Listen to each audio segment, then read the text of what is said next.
السلام عليكم عزيزي المشاهد، ايه الاخبار؟ معاكم عبد الرحمن وكالعاده فيديو جديد من سلسلتنا عاش، السلسله اللي بنحاول ان احنا نكتسب فيها عاده صحيه ونخليها جزء من روتيننا اليومي، وبنوثق ده بان احنا نصور كل يوم واحنا بنعمل العاده دي. والنهارده هو عيد ميلادي ال21، وانت طيب وبخير دايما يا حبيب قلبي. انا عارف ان انت سباق وذوق كده كده، ربنا يخليك.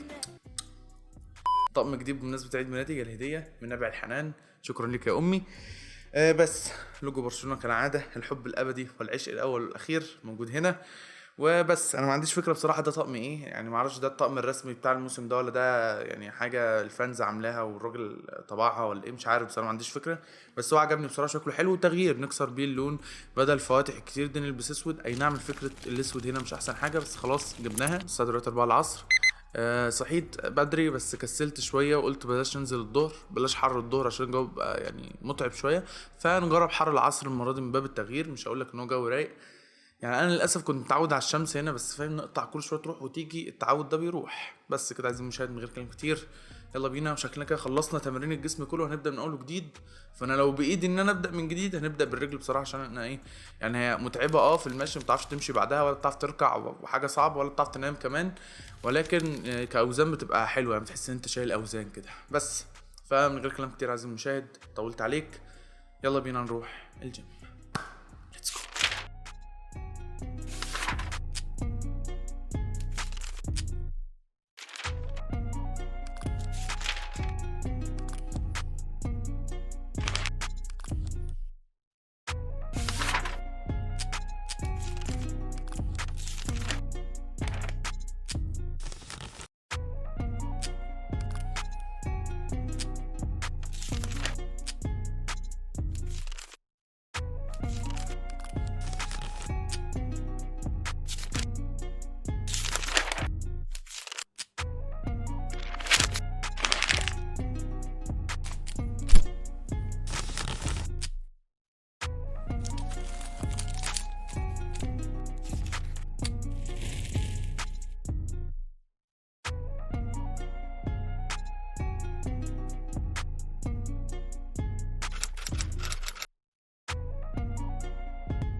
على غير العادة الجو كان رهيب بطريقة ما تتوصفش. للأسف الهوا كان شديد، فما كنتش هتسمع مني حاجة، بس أنا كنت مبهور بالجو بصراحة.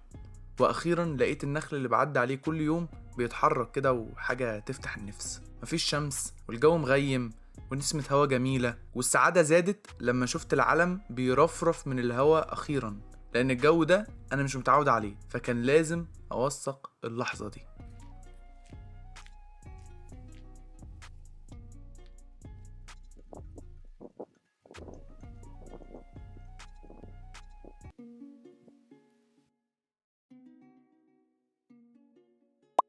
وصلنا الجيم كالعادة في أجواء أوروبية، والبداية كانت مع المشاية لمدة ربع ساعة.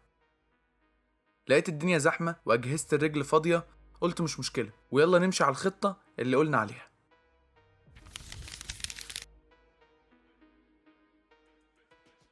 أول تمرين بدأت بيه كان تمرين لعضلات الرجل الأمامية، وكالعادة 4 مجموعات، كل مجموعة 10 عدات. تحس كده الجهاز سهل مش معقد، والوزن بيحسسك بالعضلة برضه. أي نعم أنت بتعاني، بس مش مشكلة.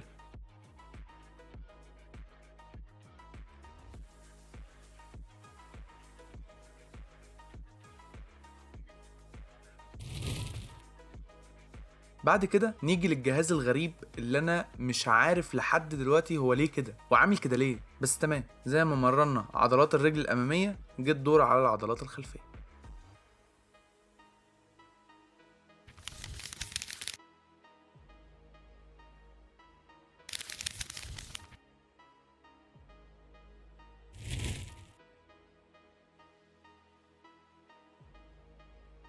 اتفرج عليا بقى وانا بحط ال 15 كيلو، مش بثقه، بثقه. هتقولي ها 15 كيلو بس؟ هقولك ده 15 كيلو في الناحيه الواحده، يعني الاجمالي 30 كيلو وزن. وجيت دور على تمرين زميلي وزميل المهنه روني كولمان.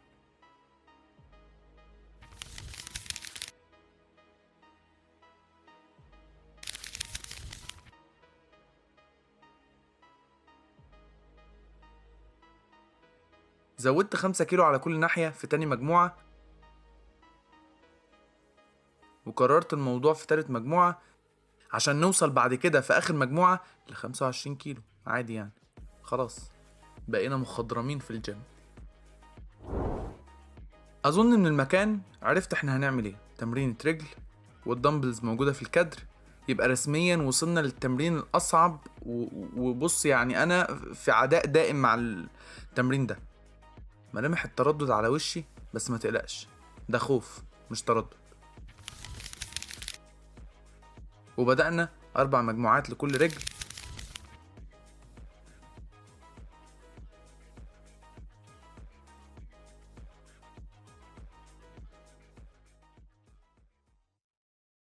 وسألت نفسي نفس السؤال بتاع كل مرة، ليه؟ بعد كده قلت استغل الوقفة دي ونلعب 10 عدات سمانة.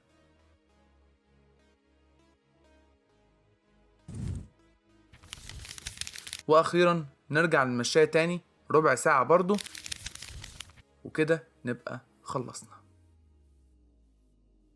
Coach, do you mind say hi? Do you mind say hi to the camera? A few moments later. ايوه بس خلاص، يلا مع السلامة. لأن خلاص أنا بعد بكرة خلاص هسافر. You going? Yes. In Egypt. Yeah, back to Egypt yes. For Okay. my college.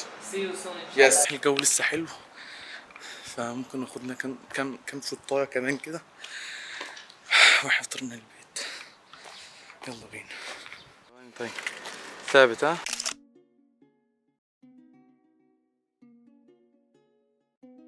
هحتفظ بالصورة عادي للذكرى. دي تقريبا خامس ولا سادس مرة الأجازة دي حد يطلب مني اتصور. يلا أهم حاجة إنهم مبسوطين والله. الله يسعدهم كلهم. أيام حلوة أتمنى يستمتعوا بيها في السن ده. بس يلا بينا. صوت عصافير والسما صافية والدنيا حلوة. بص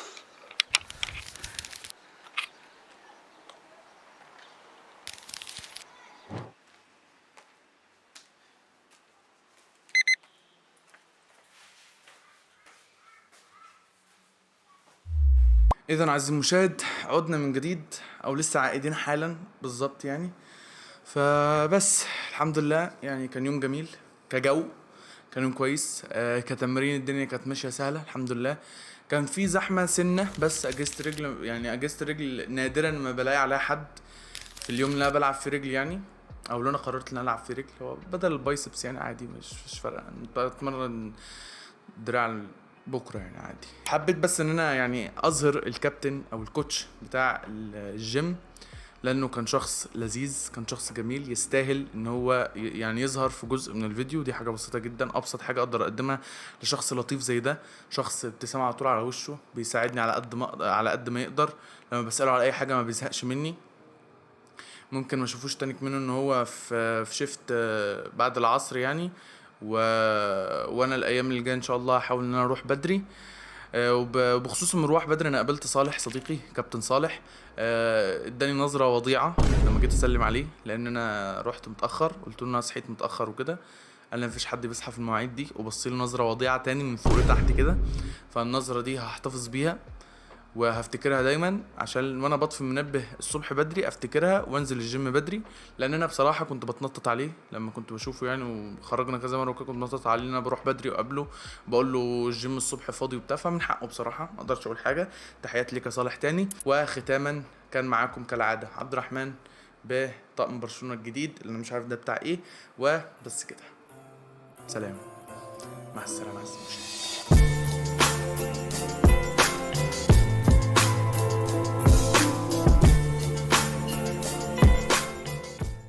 يعني انا لسه واخد بالي دلوقتي ان الحلقه دي هي الحلقه ال16 من سلسله عاش اللي احنا بنصورها، وانا مولود 8/8، ف8 زائد 8 ب16. فدي معناه ايه؟ ولا اي حاجه خالص، عادي جدا.